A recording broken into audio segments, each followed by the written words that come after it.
Hey, I'm Jeff. And I'm Phil, and we're the Cocktail Dudes. Today we're going to make the leathered zombie. Well, the zombie is a classic Donn Beach tiki cocktail. That's right.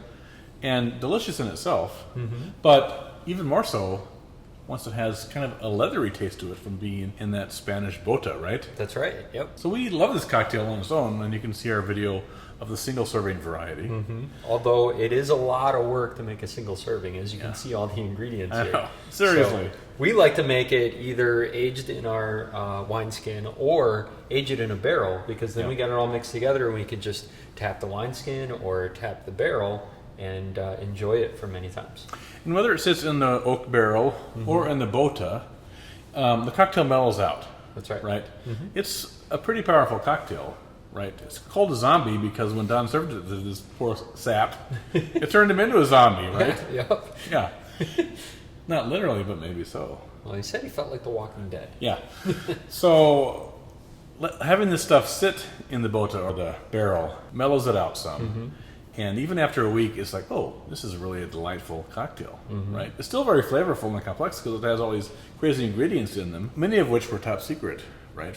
That's right. If you worked at Don's bar, like there were many things that you just did and didn't ask questions. Right. Right. Yep. And the secret in this cocktail was the mixture of cinnamon syrup and grapefruit juice. So for this cocktail, you need an aged rum. Originally, it would have been a Jamaican rum and a gold rum. You need 151 proof Demerara rum. We're using the Hamilton rum here today. Falernum, which is a sweet syrup with heavy clove accents.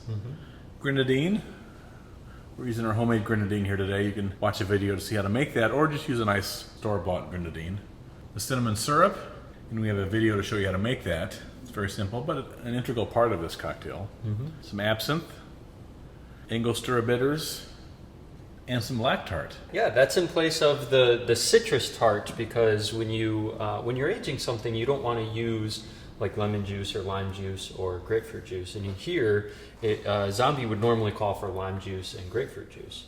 But the pulp in that would kind of solidify during the aging. So instead we use the lactart as a substitute for the tart. Yeah, and the lactart is made for cocktails by the Art of Drink guys. And it's lactic acid, but it gives you that citrus tartness. And it's not scary like you're taking it from your chemistry set. Right. Because lactic acid is what they use on Pringles and also all sorts of food things to make them like irresistible. Right. Yeah. All right. So let's make this thing. We're going to add everything into our large beaker here. You start out with two 750 milliliter bottles of rum. Right. And it's simple because you just pour everything in there. Right. This is fashioned for our 3-liter wineskin. And it's the same recipe essentially as our 3-liter barrel, except we're using different rums. I'm going to have Phil start measuring out the falernum, 8.5 ounces, and I'm going to pour in 500 milliliters of the 151 proof rum. This is a standard bottle. We dumped out 250 milliliters, so the rest we just dump right in.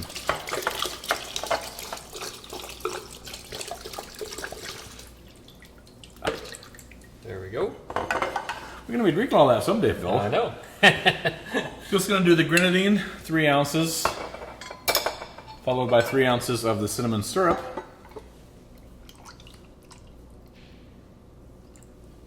There we go.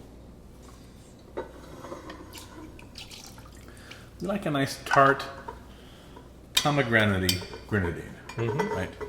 The roses grenadine, which you see commonly, is a little too sweet for us and for this cocktail, we think. So we use this employees only kind if we don't have our own made up. And we model our own on that flavor. All right, so Angostura bitters, we need 2/3 of an ounce.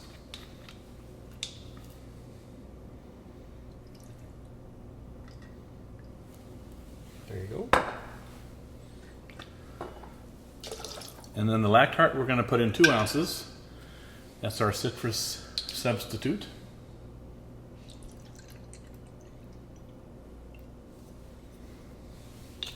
This comes from Canada, so it takes a week or so to get it, so you got to think ahead, right? Right. And then the absinthe. We need 1/3 of an ounce of absinthe.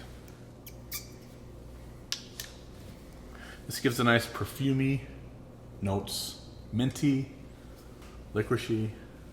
There's all sorts of stuff in here, right? Oh, yeah. Wormwood, of course. There we go. All right. Now we're going to take that and dump it through a funnel right into our wineskin. Fill this puppy up.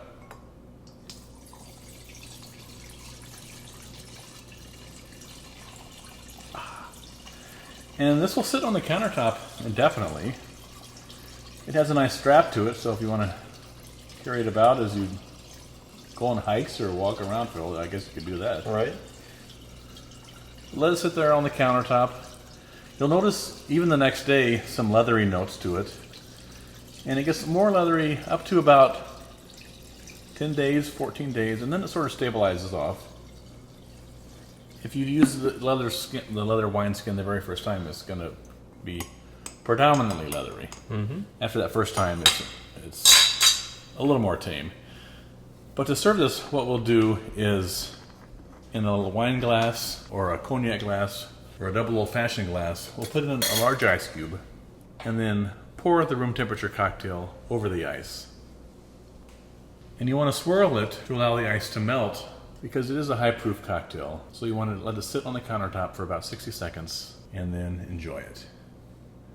And here you have your leathered zombie. Cheers. Enjoy.